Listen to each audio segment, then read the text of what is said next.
Jesus gave the disciples a mission. He told them that they were to be witnesses. Witnesses to his death and resurrection, witnesses to what that means in the scriptures, witnesses ultimately to the Father's love.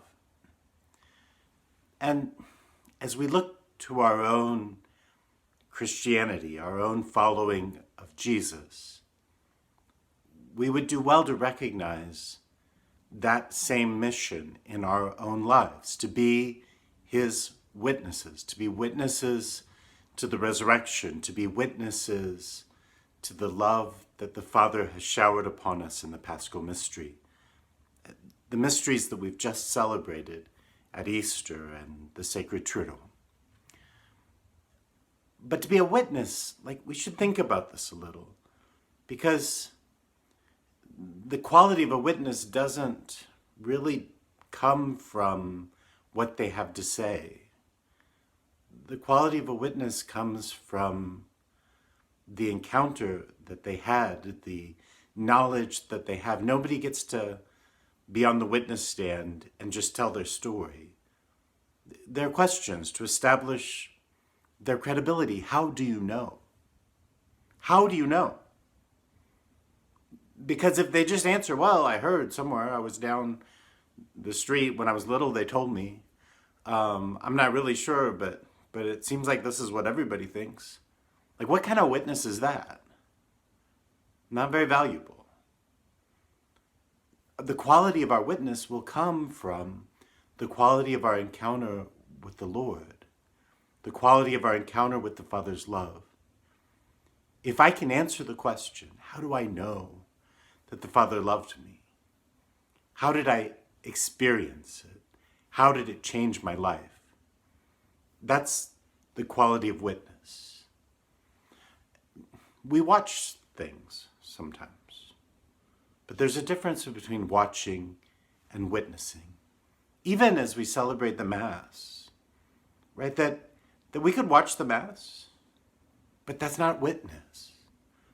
But to witness it is to enter into something in a way that it changes my life, and to share that with others in a way that establishes my credibility, because what I've seen, what I've encountered, what I've experienced has touched me deeply enough that I have credibility as a witness.